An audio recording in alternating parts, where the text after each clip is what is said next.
Well, you know the phrase, it's the economy, stupid. Well, that's the mantra that was coined by James Carville, the Democratic strategist known as the Ragin' Cajun, back during the 1992 presidential campaign. If it seems like an eternity ago, it almost is in political terms. That turns out to be a thoroughly accurate description of the election we just lived through, which was 32 years later. Economists waged war over the airwaves, citing percentage ups and downs and so called economic indicators. And do you know what? The American voter, that would be you voted according to an economic indicator that just kept climbing.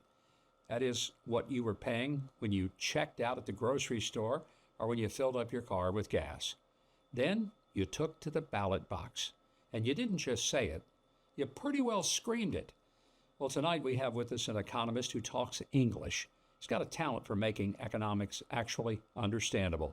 He's been with us before, and we love having him. Talking, of course, Doug Holtz-Eakin, who has held a variety of government positions, including service with the President's Council of Economic Advisors under both Republican and Democratic presidents. He's also served as director of the nonpartisan Congressional Budget Office, currently president of the American Action Forum. Doug, welcome back to the program. I want to jump into really what I guess is at the top of the news for everyone, and that is the election is over, thank God, and now we can start looking at, all right, what will this new administration do in economic reform? Assess for us, how big a role do you think the economy did in fact play in the way people voted? I think it was an enormous impact on the vote, to be honest, and I don't think it's complicated. In 2021, the year that inflation really emerged, it went from 1.5% up to nearly 8 in a year, something that's only happened 3 times in our history. During that year, unemployment was very low, and people went to work every day, and they got to the end of the year, they were behind. Their wages hadn't gone up near as much as the inflation.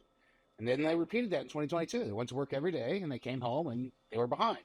And if you're working like crazy every day and getting further and further behind, you are an unhappy voter. And that just never went away. And that, I think, is the vote. It's not complicated. And taking care of that mismatch between what people are making and what they're paying is the first job for this administration. You know, the economy is uncertain. You never know whether your money's worth as much today as it was yesterday. It's one of the reasons I buy gold from American Hartford Gold. American Hartford Gold has earned a 5-star rating and an A+ from the Better Business Bureau. Be sure to tell them Mike Huckabee sent you.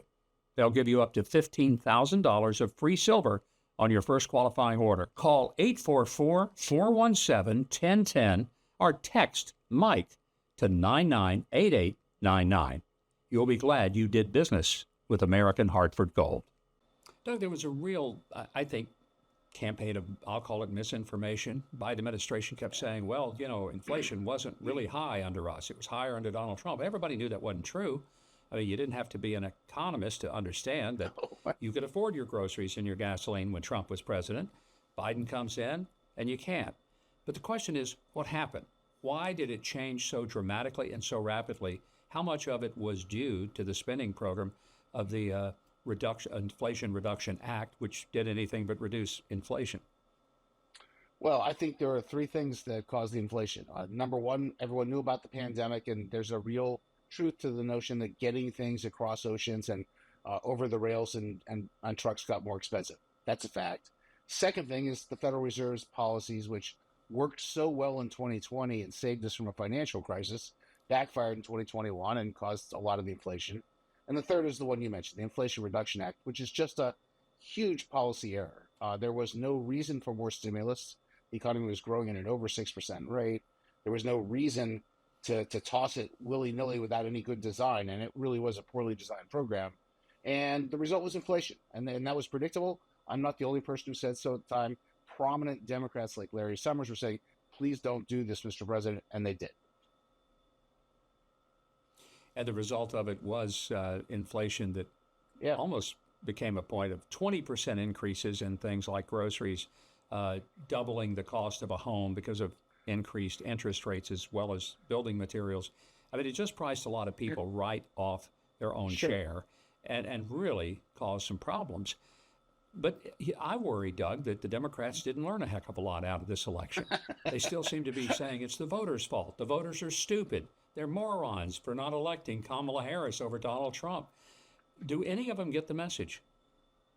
I worry that you're right, that they really don't get the message because there are a couple of things going on out there that really are important. I mean, number one, they came back and they kept saying, look, people just don't understand how good this economy is. It's better than every other economy in the globe. And Americans don't sit and think, gee, am I doing better than the French right now? No, they say, my paycheck's not as big as it used to be and I have to pay more. So I don't understand that argument. And then the other thing that they really didn't get and still don't get is the price of food is higher and it's not gone back down.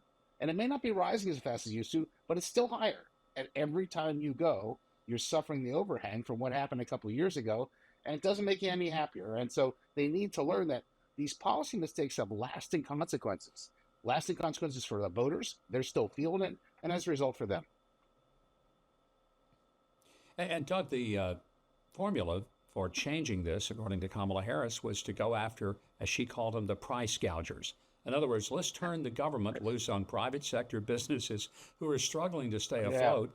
Let's make it even harder for them. And I'm just scratching my head thinking, do you honestly believe that one grocery store is gouging the people? Because in a competitive market, if they gouge them too much, people just go across town and buy their groceries elsewhere. But nobody seemed to be able to push back enough on that. That's why I asked the question earlier, did they get it? So government is sometimes the problem. I rarely see it as the great solution. And I'd love to get your take on what can we all learn, Democrats and Republicans, from what the voters were saying? The voters understand that the government has limits too. And the idea that you're going to turn the Justice Department loose and go after the grocers in Coshocton, Ohio, they think, no, that's a terrible idea. We don't want that. The way we keep prices low is we have competition. So tell me about the competition. And there, I think the Democrats just dropped the ball. I mean, they walked around saying everybody was anti-competition. There isn't a single firm out there in America that really competes. I don't think that passes a laugh test. And, you know, they blocked the merger of Spirit Airlines 6 months ago because they were a threat to the American traveler. They went bankrupt this week. So I don't think the threat was that great. And I think the American people figured this out more than did the Democratic politicians.